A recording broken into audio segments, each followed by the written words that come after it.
कबीर साहब की एक साखी है कि मन गयंद माने नहीं चले सुरती के साथ।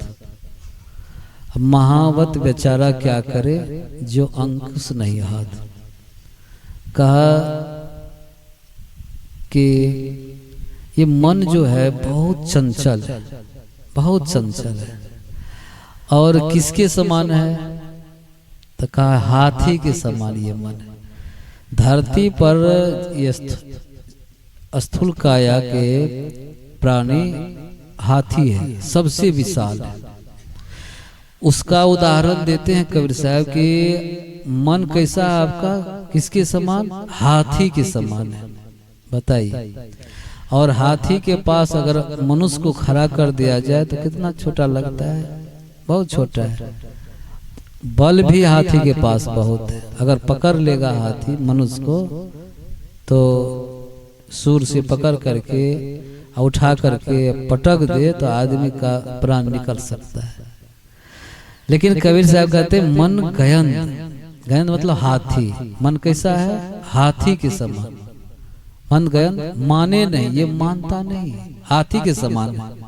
और उसको पकड़ना चाहते हैं ये आदमी, उस हाथी को पकड़ना चाहते। किस हाथी किस तरह के मन है? तो ये मन हाथी के समान है, उसको शांत करना चाहता है। हम लोग किस लिए आए हैं? बस उसी हाथी के समान मन को जो है उसको शांत पकड़ने के लिए आए। पकड़ेंगे, इसको बस में करेंगे। मन को बस में करना है, हाथी को बस में करना है। तो हाथी को पिलवान जो होता है देखे होंगे, वो हाथी पर सवार है। कहते मन गयंद माने नहीं चले सुरती के साथ। अब महावत बेचारा, ये जो महावत है वो जो पिलवान है वो तो चढ़ गया हाथी के ऊपर, लेकिन उसके हाथ से वो जो जिससे हाथी को अंकुश, जिससे हाथी को बस में करेगा, वही उसका हाथ से गिर गया है, छूट गया है। बेचारा हाथ खाली खाली है और ऊपर में हाथी के ऊपर में सवार है, बैठा हुआ है उसको शांत करने के लिए। होगा यही बात है, यही हम सब कर रहे हैं।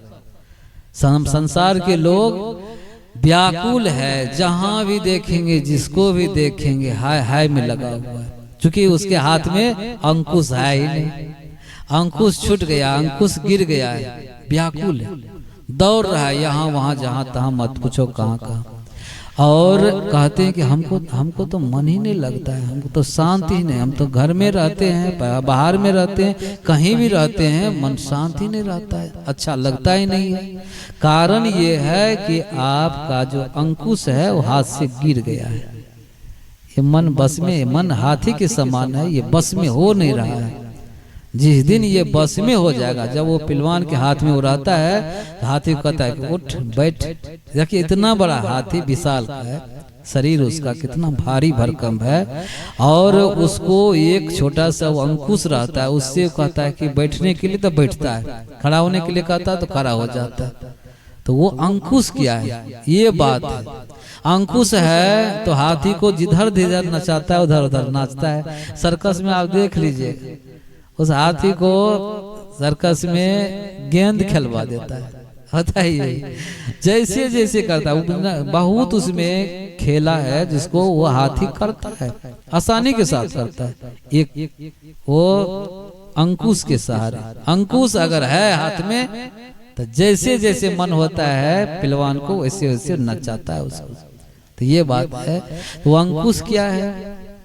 अंकुश साधन हमारे पास नहीं है। वो साधन शब्दाभ्यास, रूपाभ्यास, दृष्टा दृश्याभ्यास और साक्षी भाव और विवेक है। विवेक अगर आपकी जागृत नहीं है तो फिर आपका ये मन जहां तहां, जहां से तहां, कहीं से कहीं ये उड़ाने का काम करता है, मन दोहराने का काम करता है। इसलिए इस मन पर जब तक हम आप सवार नहीं होंगे तब तक आपका काम, हमारा काम चलने वाला नहीं है। तो ये अंकुश आपको, प्रथम अंकुश क्या है? ये अंकुश, इससे नहीं होगा तो उससे करेंगे, उससे नहीं होगा तो उससे करेंगे, जैसे होगा वैसे करेंगे, लेकिन करेंगे, उसको बस में करेंगे। कई साधन है, कई बहुत प्रकार के साधन है, इस मन को आप शांत कर सकते हैं। ये सांस है, सांस आ रही है, सांस जा रही है, केवल मन को इस पर टिका दीजिए, शांत हो जाएगा आपका मन। हाँ, ये सांस आ रही है और सांस जा रही है, कम से कम इसको देखिए आप, केवल देखते रहिए इसको, मन आपका धीरे धीरे शांत हो जाएगा, पक्का है। इसमें जैसे हम खोज रहे हैं बाहर परमात्मा है, देवी देवता को, भैया भवानी के पीछे बहुत लोग पड़े रहते हैं। हम कहते हैं आप स्वतः हो जाएंगे, आपकी तो पूजा होने लग जाएगी। इसी दिन मन आपका निर्मल हो जाए, पवित्र हो जाए और शांत हो जाए, फिर आपको जिधर जिधर कहेंगे, जो काम करेंगे, जो काम करने के लिए ये बस में किया हुआ हाथी के समान मन बस हो जाता है, तो फिर आपका काम सध जाता है। और जो आप मन में ठानेंगे, जैसा जैसा करेंगे, जैसे जैसे मन को ले जाएंगे, वैसा वैसा ही करने के लिए राजी हो जाता है। तो ये कबीरा मन निर्मल भैया जैसे गंगा नीर, पीछे पीछे हरी फिरे खत कबीर कबीर, तब आपके पीछे लोग दौड़ेंगे। और अभी आप लोग के पीछे दौड़ रहे हैं, बाद में लोग आपके पीछे चलेंगे। एक आदमी ऐसा कि संसार के लोग रो रहे हैं कि आहा, इसको नहीं मरना चाहिए, इनको और रहना चाहिए, और रहना चाहिए। एक आदमी ऐसा है जिनको संसार के लोग का क्या कहते हैं, संसार के लोग, इनको जल्दी खत्म हो जाए, हट जाए, संसार से उठ जाए, धरती का ये भार है, क्योंकि उसका मन सधा हुआ नहीं है। और साधा हुआ मन जिसका है, ऐसे व्यक्ति को गले में हार, कौन चीज का, फूल की माला। और मन जिसका पवित्र है, मन सधा हुआ नहीं है, तो लोग जूते का माला पहनाते, देखे होंगे आप। हाँ, कालिक सुना लगा देता है, गधा पर घुमाने का काम, घोड़ा पर घुमाने का काम उसको किया जाता है। तो इस मन के कारण, और आज हम सब बैठे हैं दूसरे दिन के दूसरे सत्र में, तो इस मन को कैसे हम साधेंगे, बस उसी के लिए शब्दाभ्यास और रूपाभ्यास पर अभी हम लोग चर्चा किए और समझे भी, उसको जाने भी, और इसको अनवरत रूप से करने का काम करेंगे। आप घर में जाएंगे, घर में जाए, यहाँ पर आए हैं, ये स्थान है, यहाँ पर आए हैं तो सीखने के लिए आए, घर में जाएंगे खुद करेंगे, तो बच्चे भी करेंगे आप, इसके साथ आप करेंगे, बच्चे भी, आपके परिवार के लोग, सदस्य के लोग भी। देखिए यहाँ पर शुरू में हम जब आए थे तो इतना बच्चा शांत नहीं था, बच्चा बहुत हल्ला करता था। आज तो बहुत शांत है, बहुत व्यवस्थित हो गया है, और इतने बच्चे नहीं, देखिए कितने हल्ला करने वाले बच्चे चले गए, ये सब शांत हैं। इसमें एक दो चार है, चूंकि बच्चा है शांति से बैठ नहीं पाता है, बहुत बच्चा, क्योंकि खून उसका गर्म होता है, तो वो कुछ न कुछ करता है। लेकिन अभी देखिए धीरे धीरे अभ्यास करते करते, सुबह में बहुत बच्चे आए थे, तो धीरे धीरे जब ये इसका मन भी सधने लग जाएगा, तो धीरे धीरे ये अपनी समझने लगेगा, शांत हो जाएगा, पक्का है।